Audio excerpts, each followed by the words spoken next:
नमस्कार दोस्तों, good morning, शुभ प्रभात। हम लोग आरआरबी ग्रुप डी में जितनी सारी परीक्षाएं हुई हैं उन सभी परीक्षाओं के जीके जीएस प्रश्नों के बारे में एक एक करके पढ़ेंगे। बारी बारी से हर शिफ्ट के बारे में जीके जीएस के सभी प्रश्नों को समझकर और अच्छे से पढ़ेंगे। तो आइए सबसे पहले हम लोग 17 सितंबर 2018 के जो परीक्षा हुई थी उस शिफ्ट 1 की परीक्षा के बारे में चर्चा करेंगे। उससे पहले सभी विद्यार्थियों के लिए एक बात कहना चाहूँगा कि मुसीबत में शरीफ विद्यार्थियों की शराफत कम नहीं होती। मुसीबत में शरीफ विद्यार्थियों की शराफत कम नहीं होती।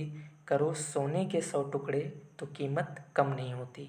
सोने के कितने भी टुकड़े किए जाए लेकिन उसकी कीमत कम नहीं होती है। इसलिए परिस्थितियाँ अनुकूल नहीं रहेंगी या विपरीत रहेंगी, लेकिन हमें अपनी सफलता की ओर आगे बढ़ना है और उन परिस्थितियों से लड़कर अपने सफलता को पाना है। चलिए इसी के साथ हम लोग आज प्रारंभ करते हैं। तो सबसे पहला प्रश्न है, जब तक किसी पिंड का असंतुलित बल लागू किया जाता है तब तक किसमें निरंतर परिवर्तन होते रहता है। तो सबसे पहले इसमें हम लोग जानेंगे कि असंतुलित बल क्या है। असंतुलित बल क्या है उसके बारे में हम लोग चर्चा करेंगे। तो सबसे पहले जानेंगे कि ये असंतुलित बल क्या है। असंतुलित बल और संतुलित बल दो प्रकार के होते हैं।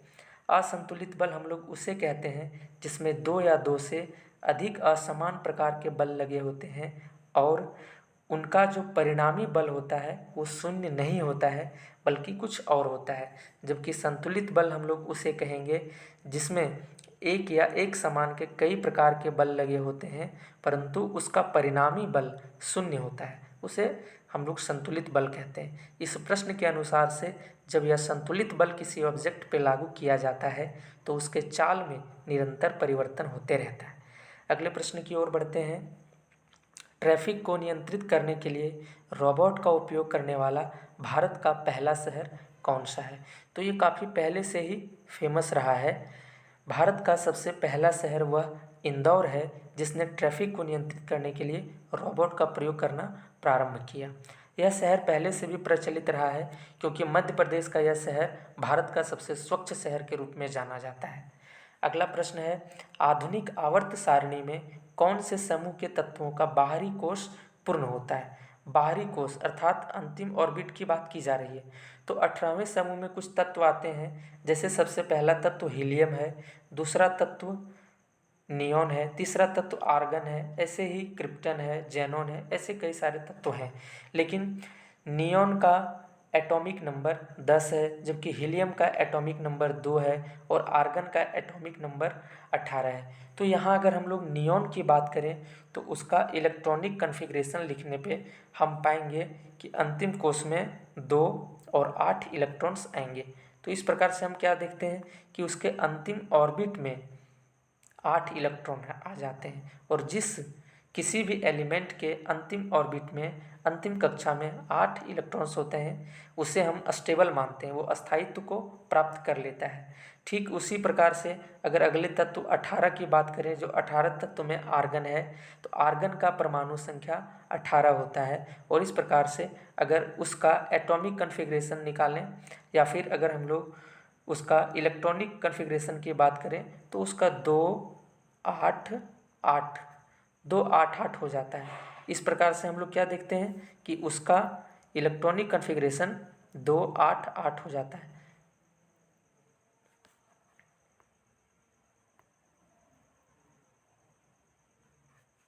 उसका इलेक्ट्रॉनिक कन्फिग्रेशन 2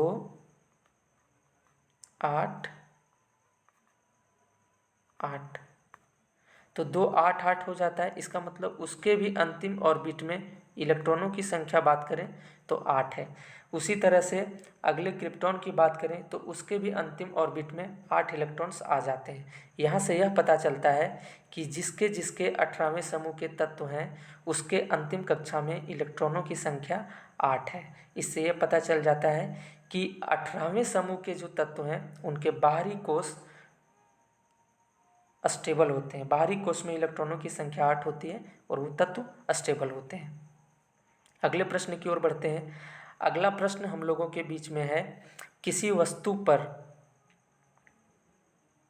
किसी वस्तु पर गुरुत्वाकर्षण का बल किसके रूप में जाना जाता है? ये बहुत ही अच्छा प्रश्न है। इस प्रश्न में कहा जा रहा है कि कोई भी वस्तु होती है, उस वस्तु पर गुरुत्वाकर्षण का बल किसके रूप में जाना जाता है। तो कोई भी वस्तु हो, अगर उस वस्तु की हम लोग बात करें तो उसका जो वजन होता है, वो उसी वजन पे डिपेंडेंट करता है गुरुत्वाकर्षण बल अर्थात ग्रेविटेशनल फोर्स। जो वस्तु जितनी अधिक वजनदार होगी, जिस वस्तु का वजन जितना अधिक होगा, उस पर ग्रेविटेशनल फोर्स उतना ही ज़्यादा लगेगा। अगले प्रश्न की ओर बढ़ते हैं। जब कोई वस्तु वृत्तीय पथ पर गति करती है तो घूर्णन करती हुई वस्तु पर केंद्र की ओर लगने वाला बल क्या कहलाता है? तो जब कोई वस्तु वृत्तीय पथ पर गति करती है तो उस समय उस पर जो बल लगता है उसको हम लोग अभिकेंद्रीय बल के रूप में जानते हैं। हम लोग ने ये पहले भी पढ़ा है। एक अभिकेंद्रीय बल होता है जिसे सेंट्रीपिटल फोर्स कहा जाता है और एक अपकेंद्रीय बल होता है जिसे सेंट्रीफ्यूगल फोर्स कहा जाता है। यहाँ पे हम लोग अभिकेंद्रीय बल की बात करें तो अभिकेंद्रीय बल को केंद्राभिमुख बल भी कहा जाता है। इसकी सबसे खास विशेषता यह है कि इसमें चाल और गतिज ऊर्जा कभी नहीं बदलती, जबकि वेग, त्वरण, संवेग और बल ये बदल जाता है। इसके कई सारे एग्जाम्पल भी हम लोगों को याद रखनी चाहिए। कभी कभी परीक्षाओं में एग्जाम्पल्स को भी पूछा जाता है। जैसे कि पूछ दिया जाता है कि अगर कोई बच्चा एक पत्थर में रस्सी बांधकर उसे गोल गोल घुमा रहा है तो वह पत्थर वृत्तीय पथ पर गति करता है, तो उसमें कौन सा बल लगता है? वह बल अभिकेंद्रीय बल होता है। वैसे ही कभी कभी पूछा जाता है कि जब किसी गाड़ी को गोल गोल एक चक्कर में घुमाया जाता है तो उसमें कौन सा बल लगता है? वहाँ पे भी अभिकेंद्रीय बल का प्रयोग होता है। ठीक उसी तरह से जब बहुत सारे प्लैनेट हैं हमारे यहाँ और वो सब प्लैनेट सूर्य के चारों ओर चक्कर लगाते हैं तो उस समय कौन सा बल लगता है? उस समय भी अभिकेंद्रीय बल लगता है। उसी प्रकार से अपकेंद्रीय बल होता है जिसे हम लोग सेंट्रीफ्यूगल फोर्स कहते हैं। और अपकेंद्रीय बल का परिमाण अभिकेंद्रीय बल के परिमाण के बराबर होता है, लेकिन दिशा विपरीत होती है। इसके भी एग्जाम्पल्स को याद रखनी चाहिए क्योंकि कई बार एग्जाम में एग्जाम्पल्स भी पूछा जाता है। जैसे दूध से मक्खन निकालना। वॉशिंग मशीन जो काम करता है वह अपकेंद्रीय बल के सिद्धांत पर काम करता है। अपकेंद्रीय पंप होते हैं, वो अपकेंद्रीय बल के सिद्धांत पर काम करते हैं। इस तरह से कुछ ऐसे एग्जाम्पल्स हैं जिन्हें हमें अवश्य याद रखनी चाहिए। तो यहाँ पे हम लोगों ने क्या देखा कि जब कोई वस्तु वृत्तीय पथ पर गति करती है तो उस समय उस पर जो बल लगता है वह अभिकेंद्रीय बल होता है। अगले प्रश्न की ओर बढ़ते हैं। अगला प्रश्न हमारे बीच है, किस हिल स्टेशन को राजकुमारी के रूप में जाना जाता है? बहुत ही महत्वपूर्ण प्रश्न है। इसका कारण ये है कि राजकुमारी के रूप में जानने का मतलब है कि वहाँ का दृश्य सुंदरता से भरी होती है और वहाँ जो लोग जाते हैं वो मंत्रमुग्ध हो जाते हैं। यहाँ हम लोग देख रहे हैं कि किस हिल स्टेशन को कहा जा रहा है। तमिलनाडु में एक डिंडीगुल नामक डिस्ट्रिक्ट है और उसी जिला में हमारा जो पर्वत श्रेणी है, कोडई कनाल का रेंज है, वो वहीं पे है। तो कोडई कनाल को राजकुमारी के रूप में जाना जाता है। अगर प्रश्न पूछा जाए कि किस हिल स्टेशन को राजकुमारी के रूप में जाना जाता है तो वह कोडई कनाल का रेंज है। यह तमिलनाडु के डिंडीगुल डिस्ट्रिक्ट में पड़ता है। यह कोडई कनाल है। अगला प्रश्न है, वॉशिंग सोडा के एक अणु में कितने पानी के अणु मौजूद होते हैं? कई बार ऐसा होता है कि वॉशिंग सोडा का फॉर्मूला हम लोग याद रखते हैं लेकिन पूरा भूल जाते हैं। वॉशिंग सोडा का वास्तविक फॉर्मूला Na2CO3 इंटू 10H2O होता है। इस 10H2O को हम लोग अपने माइंड से कभी कभी निकाल देते हैं, लेकिन यहाँ प्रश्न में वही पूछा गया है कि सोडा के एक ही अणु में कितने पानी के अणु होते हैं, अर्थात वहाँ जो 10H2O लगा होता है तो उस H2O के कितने मॉलिक्यूल्स हैं उसके बारे में पूछा जा रहा है। तो वहाँ 10H2O अर्थात होता है, अर्थात पानी के अणु कितने मौजूद होते हैं तो 10 हो जाएगा। ये 10 बिल्कुल सही उत्तर है। अगले प्रश्न की ओर हम लोग बढ़ते हैं। पौधों में लचीलापन किस ऊतक के कारण होता है? यह प्रश्न हम लोग 9th क्लास में पढ़े थे। उस समय हम लोग दो चीज़ों के बारे में पढ़े थे। पेड़ पौधों में दो प्रमुख ऊतक पाए जाते हैं जिनमें एक हम लोग सिंपल टिश्यू कहते हैं और एक को हम लोग कॉम्प्लेक्स टिश्यू कहते हैं। तो यहाँ पे सिंपल टिश्यू के बारे में बात करेंगे, क्योंकि उन्हीं टिश्यू का प्रकार के बारे में यहाँ पे बताया गया है। जैसे कि हम लोग यहाँ पे देख रहे हैं कि पौधों में लचीलापन किस कारण से होता है। पौधों में लचीलापन की बात कही जा रही है। यहाँ से यह पता चल रहा है कि पौधों में लचीलापन किसके कारण से होता है। तो जो अभी हम आप लोग को बताया कि सिंपल टिश्यू है, वो सिंपल टिश्यू 3 प्रकार के होते हैं। एक होता है पैरेन्काइमा, जिसे हम लोग मृदु उत्तक कहते हैं। एक होता है कॉलेनकाइमा, जिसे हम लोग स्थूल कोण उत्तक कहते हैं। और एक होता है स्क्लेरेन्काइमा, जिसे हम लोग दृढ़ कोण उत्तक कहते हैं। तो पैरेन्काइमा का कुछ विशेष कार्य नहीं होता है, लेकिन पेड़ पौधों के हरी पत्तियों में वह उपस्थित रहकर और भोजन को बनाने में मदद करता है। जबकि कॉलेनकाइमा का एक विशेष योगदान होता है। जब कभी भी आंधी और तूफान आते हैं तो पेड़ पौधे अपने लचीलेपन के गुण के कारण इधर उधर या दाएं बाएं मुड़कर अपने आप को संभाल लेते हैं और वो नहीं टूटते हैं। अगर उनमें कॉलेनकाइमा उपस्थित ना हो तो उनके लचीलेपन का गुण नहीं रहेगा और पेड़ पौधे टूट जाएंगे।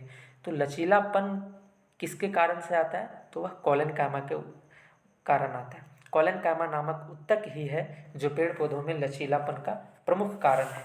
इस प्रश्न में पौधों में लचीलापन किस उत्तक के कारण होता है, तो कॉलेनकाइमा सही उत्तर होगा। उसी तरह से स्क्लेरेन्काइमा होता है जो पेड़ पौधों में कठोरता को प्रदान करता है। जैसे पेड़ पौधों में देखते होंगे उसका सेलुलोज का बना होता है, सबसे ऊपरी परत होता है, वह काफ़ी स्ट्रॉन्ग और मजबूत होता है, तो उसमें स्क्लेरेन्काइमा उत्तक होती है। या हम लोग जानते हैं कि जो नारियल होता है, नारियल के ऊपर का छिलका, उसकी जो खोपड़ी होती है वह काफ़ी मजबूत होती है, तो वो किसके कारण से होता है, वो भी स्क्लेरेन्काइमा के कारण से होते हैं। तो ये कॉलेनकाइमा इसका सही जवाब हो जाएगा। अगला प्रश्न है निषेचित अंडा युग्मनज किस में प्रत्यारोपित होता है। तो निषेचित अंडा और युग्मनज जब आपस में मिल जाते हैं तो वह गर्भाशय में जाके प्रत्यारोपित हो जाते हैं। अगला प्रश्न है किस अभिक्रिया में ऑक्सीजन हवा में मुक्त हो जाता है। जब प्रकाश संश्लेषण की अभिक्रिया होती है दोस्तों, तो उसमें कार्बन डाइऑक्साइड, ऑक्सीजन, पर्णहरित जिसे हम लोग क्लोरोफिल भी कहते हैं, सनलाइट और वाटर, इस तरह की चीज़ों की आवश्यकता होती है। लेकिन उस प्रकाश संश्लेषण क्रिया के दौरान ऑक्सीजन वहाँ से हवा में मुक्त हो जाता है। प्रकाश संश्लेषण क्रिया के दौरान ऑक्सीजन हवा में मुक्त हो जाता है। अगला प्रश्न है कि धातु ऑक्साइड और हाइड्रोजन का निर्माण करने के लिए कौन सी धातु वाष्प के साथ अभिक्रिया करती है। तो इसमें हम लोग पहले ये जानेंगे कि बहुत सारे ऐसे मेटल हैं जो ऑक्सीजन के साथ रिएक्ट करके मेटेलिक ऑक्साइड बनाते हैं, अर्थात वो उनके साथ रिएक्ट करके धातु ऑक्सीजन के साथ रिएक्ट करके धातु के ऑक्साइड बनाते हैं। जैसे जिंक जब ऑक्सीजन के साथ रिएक्ट करता है तो ZnO बनता है, जिंक ऑक्साइड, जिसे हम लोग जिंकाइट भी कहते हैं। उसी तरह से जब आयरन के 2 अणु ऑक्सीजन के 3 अणु के साथ मिलकर अभिक्रिया करते हैं तो हेमेटाइट का निर्माण होता है। जो Fe2O3 होता है उसे हम लोग हेमेटाइट कहते हैं। जो Fe3O2 इसे हम लोग हेमेटाइट के रूप में जानते हैं। ठीक उसी प्रकार से Fe3O4, ठीक उसी प्रकार से Fe3O4 इसे हम लोग मैग्नेटाइट के रूप में जानते हैं। Fe3O4 को मैग्नेटाइट कहा जाता है, जबकि Fe3O2 को हेमेटाइट कहा जाता है, और ZnO इसको हम लोग जिंकाइट कहते हैं।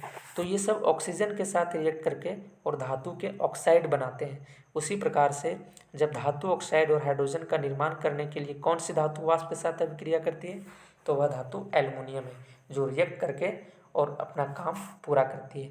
अगला प्रश्न है एक प्रकार का प्रजनन जिसमें एक पौधे के शरीर का एक हिस्सा एक नए व्यक्ति के रूप में विकसित हो जाता है, उसे क्या कहा जाता है। तो जब किसी एक पौधे का गुण किसी दूसरे पौधे के शरीर में जाता है तो उसे हम लोग वनस्पति प्रचार के नाम से जानते हैं। उसे हम लोग वनस्पति प्रचार के नाम से ही जानते हैं।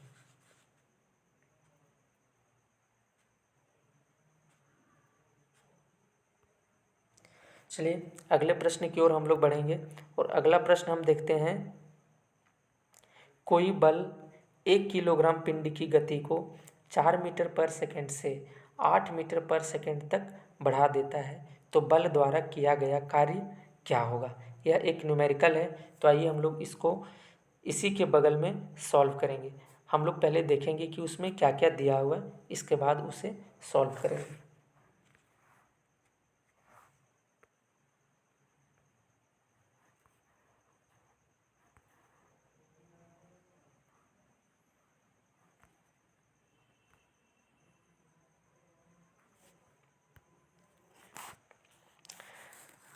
यहाँ हमारे पास m इज इक्वल टू 1 दिया हुआ है और v1 is equal to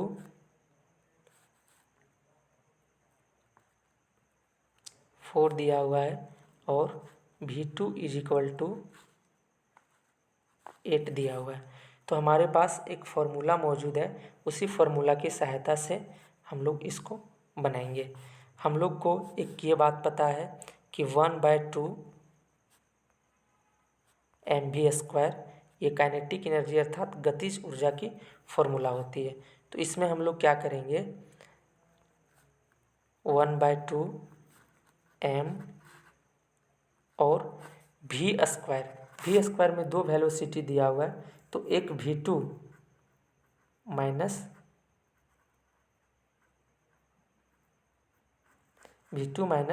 v1 का स्क्वायर करेंगे और यहाँ से फिर हम लोग इसको सॉल्व कर देंगे।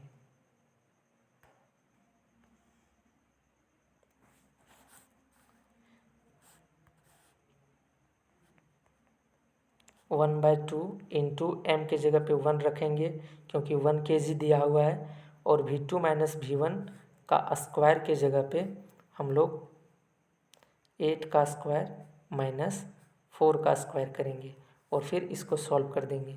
तो 1/2 इंटू 64, यहाँ से हम लोग देखेंगे कि ये 64 माइनस 14, तो ये 48 आ जाएगा। और यहाँ पे हम लोग क्या देखेंगे कि ये 48 आ गया है, और इसको जब 2 से डिवाइड करेंगे तो हमारे पास 24 आ जाएगा। और इस तरह से हम लोग यहाँ पे पाएंगे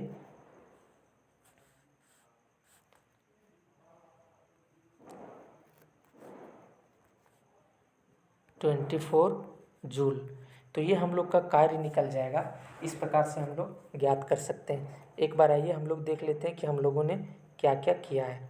सबसे पहले हमने क्या किया कि क्या दिया हुआ था, m इज इक्वल टू 1 जो कि kg था, इसका 1 kg था मास, v1 वेलोसिटी 4 मीटर पर सेकेंड था, v2 वेलोसिटी हमारे पास 8 मीटर पर सेकेंड था। तो हम लोग काइनेटिक एनर्जी का फॉर्मूला इसमें लगाए और वो था 1/2 mv²। हमारे पास 2 वेलोसिटी दी हुई थी, तो 2 वेलोसिटी दी हुई थी, इसीलिए बड़े वाले वेलोसिटी में छोटे वाले वेलोसिटी को सब्ट्रैक्ट करना था। इसलिए हम लोग v2² माइनस v1 का स्क्वायर कर दिए, और v2² माइनस v1 का स्क्वायर करने के बाद फिर हम लोग यहाँ से 1/2 इंटू एम के जगह पे 1 रखे और 8 के जगह पे यहाँ पे हम लोगों ने 8² माइनस 4² कर दिया, तो 24 जूल आ गया। इस प्रकार से हम लोग प्रश्नों को सॉल्व कर सकते हैं। चलिए अब अगले प्रश्न की ओर हम लोग आगे बढ़ते हैं।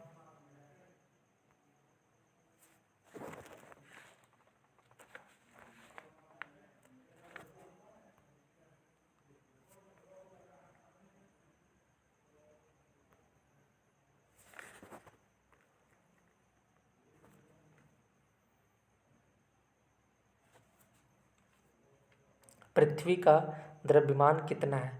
तो दोस्तों पृथ्वी का द्रव्यमान 6 × 10⁻24 kg होता है।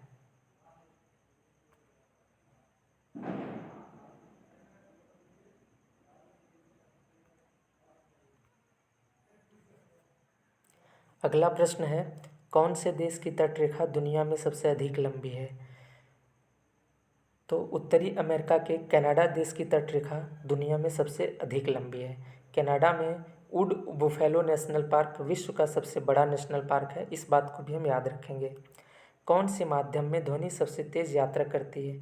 कई बार इस प्रश्नों को हम लोगों ने पढ़ा है। ठोस एक ऐसा माध्यम होता है जिसमें ध्वनि की यात्रा सबसे तेज होती है। कौन ठोस तरल और गैसीय रूपों में बाहर निकल जाता है। तो अधातु को हम लोग ठोस, तरल और गैस तीनों रूपों में बाहर निकाल सकते हैं। अधातु को हम लोग तीनों रूपों में निष्कासित कर सकते हैं। किसी क्षैतिज पावर लाइन के एकदम नीचे के बिंदु पर चुंबकीय क्षेत्र की दिशा क्या होगी, जिसमें पश्चिमी छोर से देखे जाने पर धारा पूर्व से पश्चिम में प्रवाहित होगी।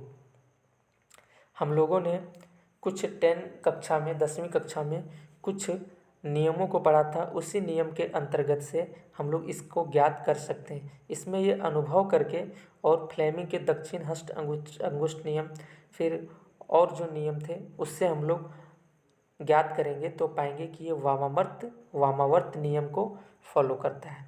अगले प्रश्न की ओर हम लोग बढ़ते हैं और अगला प्रश्न है, विवादित फिल्म पद्मावत में अलाउद्दीन खिलजी का किरदार किसने निभाया था? तो विवादित फिल्म अलाउद्दीन खिलजी का किरदार पद्मावती में जिसने निभाया था वो रणवीर सिंह थे। दयानंद सरस्वती किस मिशन के संस्थापक थे? दयानंद सरस्वती आर्य समाज के संस्थापक थे और उन्हीं के नाम पर आज दयानंद एंग्लो वैदिक स्कूल मतलब DAV स्कूल काफ़ी फेमस है और हर जगह पे चलता है। अगला प्रश्न है, सिनेमा के क्षेत्र में सर्वश्रेष्ठ प्रदर्शन के लिए प्रतिवर्ष अकादमी अवार्ड का आयोजन किस देश में होता है? यह काफ़ी फेमस प्रश्न है और हम लोग यहाँ देखेंगे कि इसका जो आयोजन है वो इसका आयोजन हमारे USA में होता है। शतवर्षीय युद्ध किन दो देशों के बीच लड़ा गया था? शतवर्ष अर्थात 100 वर्षों का युद्ध किन देशों के बीच लड़ा गया था? तो यह इंग्लैंड और फ्रांस के बीच लड़ा गया था, जो काफ़ी दिनों तक लगभग 100 वर्षों तक चला था। वह पुरस्कार कौन सा है जो श्रमिकों को उनके विशिष्ट प्रदर्शन, नवाचार, क्षमता, उत्पादकता और प्रदर्शन के क्षेत्र में असाधारण साहस और मानसिक तत्परता में उत्कृष्ट योगदान के लिए दिया जाता है? तो हमारे भारत सरकार ने ऐसा नियम बनाया है कि जितने भी सारे लोग जो काफ़ी अच्छे से खेती और कृषि पे ध्यान देते हैं, उनके मनोबल को बढ़ाने के लिए, उनकी इच्छा शक्ति को बढ़ाने के लिए और कृषि में और अधिक ध्यान दिया जाए, इसके लिए उन्हें एक पुरस्कार दिया जाता है जिसे हम लोग श्रम पुरस्कार के नाम से जानते हैं। अगला प्रश्न है, भारतीय संसद का उच्च सदन किसे कहा जाता है? तो भारत का संसद राज्यसभा, लोकसभा और राष्ट्रपति इन तीनों से मिलकर बना होता है। ये तीनों महत्वपूर्ण अंग हैं संसद के। उसमें राज्यसभा को उच्च सदन तथा लोकसभा को निम्न सदन के रूप में जाना जाता है। अगला प्रश्न है, सत्यव्रत कादियान किस खेल से संबंधित है? तो वो कुश्ती खेल से संबंधित है। ये उस समय का करंट अफेयर का प्रश्न होगा। अभी संभव नहीं है कि ये प्रश्न पूछा जाए, लेकिन उस समय का ये करंट अफेयर का प्रश्न होगा जो कि एक बार पूछा गया। तो इस प्रकार से हम लोग आज शिफ्ट 1 में जितनी सारी परीक्षाएं हुई थी, उस शिफ्ट 1 में एक एक करके हम लोग सभी परीक्षाओं के बारे, सभी प्रश्नों के बारे में चर्चा किए और हम लोगों ने देखा कि कई सारे प्रश्न आए। इन सभी प्रश्नों के पीछे कुछ कुछ उसको डिस्क्राइब करके पढ़ना है ताकि वो हमें याद रह जाए और हमें आसान लगे, हमें पढ़ने में आसान लगे। इससे फ़ायदे ये होंगे कि पढ़ने में मन लगेगा और याद अधिक दिनों तक रहेंगे। तो ये सारे प्रश्नों को हम लोग एक साथ एकत्रित करके और जिस तरह से पढ़े उसी तरह से समझेंगे। एक बार एक नज़र में हम लोग इसे देख लेंगे और फिर वीडियो को समाप्त कर देंगे। तो एक नज़र में तुरंत देखने के लिए हम लोगों को साथ साथ बस पढ़ते ही जाना है। जैसे जब तक किसी पिंड का असंतुलित बल लागू किया जाता है तब तक किस में निरंतर परिवर्तन होता रहता है? तो चाल में। ट्रैफिक को नियंत्रित करने के लिए रोबोट का उपयोग करने वाला भारत के पहले शहर का नाम कौन सा है? तो वह इंदौर है। आधुनिक आवर्त सारणी में कौन से समूह के तत्वों का बाहरी कोष पूर्ण होता है? तो 18वें समूह का। किसी वस्तु का गुरुत्वाकर्षण बल किसके ऊपर निर्भर करता है? तो किसी भी वस्तु का गुरुत्वाकर्षण बल उसके वजन के ऊपर में निर्भर करता है।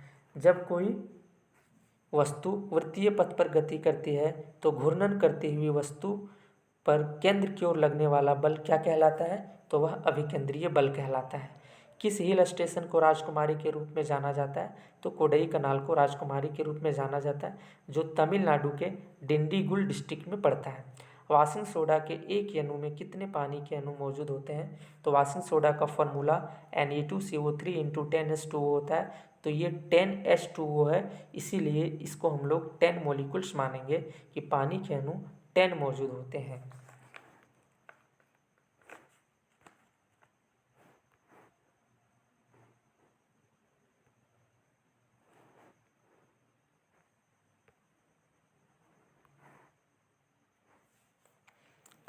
अगला प्रश्न है, पौधों में लचीलापन किस ऊतक के कारण होता है? तो कोलेनकाइमा के कारण होता है। निषेचित अंडा और युग्मनज किस में प्रत्यारोपित होता है? गर्भाशय में। किस अभिक्रिया में ऑक्सीजन हवा में मुक्त हो जाती है? प्रकाश संश्लेषण की अभिक्रिया में। धातु ऑक्साइड और हाइड्रोजन का निर्माण करने के लिए कौन सी धातु वाष्प के साथ अभिक्रिया करती है? एल्युमिनियम।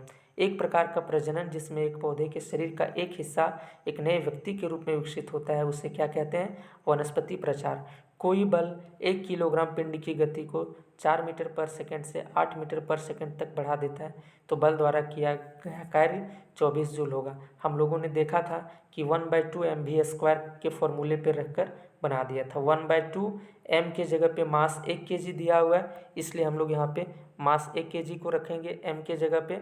और इसके बाद फिर V1 और V2 दो दिया हुआ है, तो V2 माइनस V1, V2 का स्क्वायर करेंगे माइनस V1 का स्क्वायर, मतलब 1/2 इंटू m के जगह पे 1 और 8 का स्क्वायर माइनस 4 का स्क्वायर सॉल्व करेंगे तो 1/2 इंटू हमारे पास 64 माइनस 16 करेंगे तो 48 आ जाएगा, और फिर 2 से डिवाइड करने पे 24 जूल आ जाएगा। पृथ्वी का द्रव्यमान कितना होता है? तो 6 इंटू 10⁴ हमारे पृथ्वी का द्रव्यमान है। कौन से देश की तटरेखा सबसे अधिक लंबी होती है? तो कनाडा देश की तटरेखा दुनिया में सबसे अधिक लंबी है। कौन से माध्यम में ध्वनि सबसे तेज यात्रा करती है? तो ठोस एक ऐसा माध्यम है जिसमें ध्वनि सबसे तेज यात्रा करती है। किसी क्षैतिज पावर लाइन के एकदम नीचे के बिंदु पर चुंबकीय क्षेत्र की दिशा क्या होगी जिसमें पश्चिमी छोर से देखे जाने पर धारा पूर्व से पश्चिम में प्रवाहित होती है? तो उसकी दिशा वामावर्त होगी। विवादित फिल्म पद्मावत में अलाउद्दीन खिलजी का किरदार किसने निभाया था? रणवीर सिंह ने निभाया था। दयानंद सरस्वती किस मिशन के संस्थापक थे? आर्य समाज के। सिनेमा के क्षेत्र में सर्वश्रेष्ठ प्रदर्शन के लिए प्रतिवर्ष अकादमी अवार्ड का आयोजन यूएसए से किया जाता है। शतवर्षीय युद्ध किन दो देशों के बीच लड़ा गया था? इंग्लैंड और फ्रांस के बीच।